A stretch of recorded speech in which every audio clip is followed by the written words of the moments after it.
Why is it that the people who pray the most have the most of their children in the jails of this country? Teach on it, brother. Teach it. Yeah. Teach it. That's, we need to ask those kind of questions. Teach that truth, brother.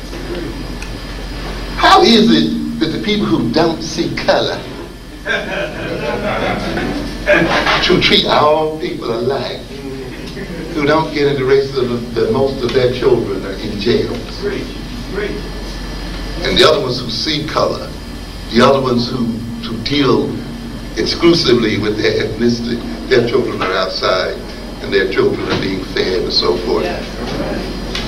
Is the reward then for not seeing color, for being non-racist, for not talking hate language, going to jail? Well, you better start talking hate language then. You know? Answer me this. Why is it? Okay, we'll have to. Why is it? You see, we talked about this business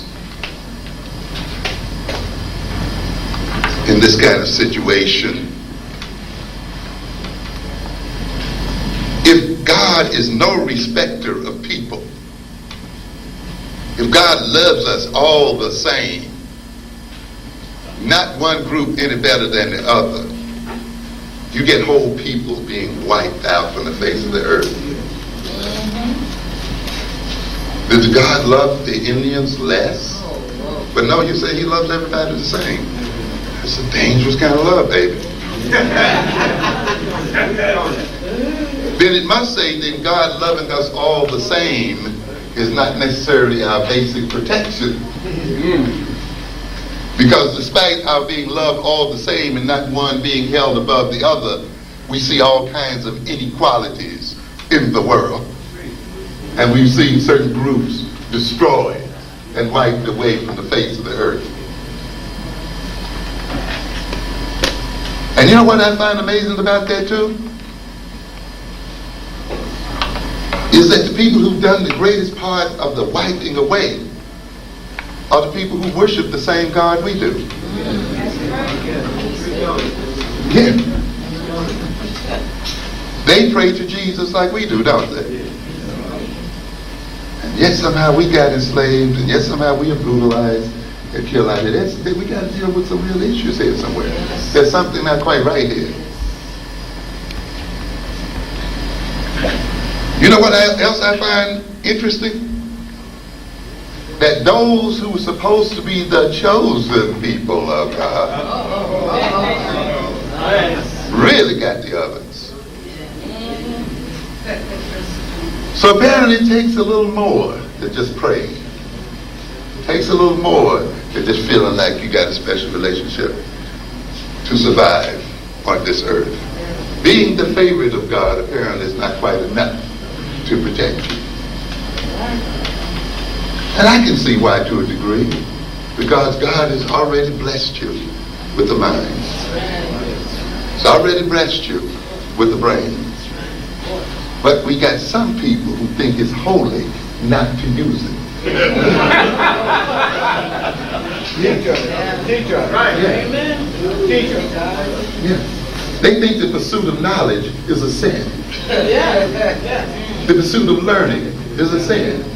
Even though this is a knowledge machine. This is a learning machine. This is a thinking machine. This is an analyzing machine. A remembering machine. And God must have put it in our heads for some reason. And for us not to use it is blasphemy. And maybe that's why those who don't use it end up ultimately going the way of perishing from the face of the earth. But we have this peculiar thing then of receiving the gift from God, as we say, and then refusing to use those gifts.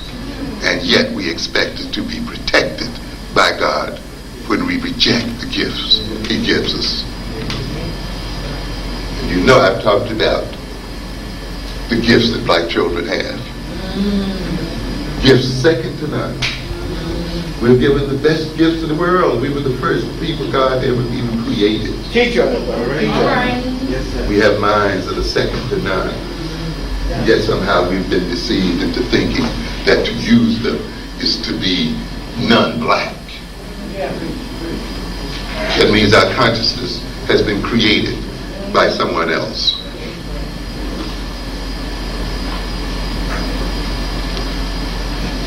Consciousness then is a power.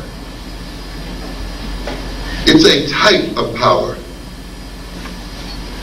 How much power consciousness has depends upon its level and its organizational state and its functional state. That's why other people who want to use other people seek to control their what? Their consciousness. Because one thing about consciousness, the state of consciousness you're in determines what you're capable of doing or not doing. If you're in one level of consciousness, you can do one thing. If you're in another level of consciousness, you can do another. One of the greatest problems we have to solve in trying to achieve our fullest development is knowing how to control our consciousness in such a way that we can bring to a task or a problem or something and the level of consciousness appropriate to it. You say, how to match level of consciousness, organization of consciousness with problem, with circumstance, you see, and how to be able to do that through our will. That's a very difficult task to achieve. In other words, then, when we know our body needs rest, it cannot get rest if we remain in a state of wakeful consciousness, can it? Not in the deepest sense. It cannot receive the restoration and rebuild itself as long as it's highly what? Aroused. So what do? We put ourselves, or let ourselves do what? Go into the consciousness of what? Sleep. You see? And once we go into that consciousness, the body begins its healing process and reparative process, you see, and recreating process. And we awaken, energize, and heal, and with the clarity of consciousness that permits us to function. And you can't get that kind of healing and clarity of consciousness and restfulness and reparation unless you go into the consciousness of what? Sleep. But while you're asleep, you can't do what? Certain other things. So there are things you can do when you're awake and alert and in that state of consciousness that you can't do when you're asleep. And there are things you can do when you're asleep that you can't do when you're in another state of consciousness. And there are many levels of consciousness, you see. And if we could recognize them and know what behaviors are related to them, we will be able to regulate our behavior in a very appropriate way by regulating the levels of consciousness related and correlated with those behaviors. And therefore, you see, consciousness enables us to achieve certain ends. It makes it possible for us to accomplish certain things. And when you are able to achieve certain ends and accomplish certain things, that means you're exercising power. Because power involves the ability to achieve certain ends against resistance. The ability to act in terms of one's own interests.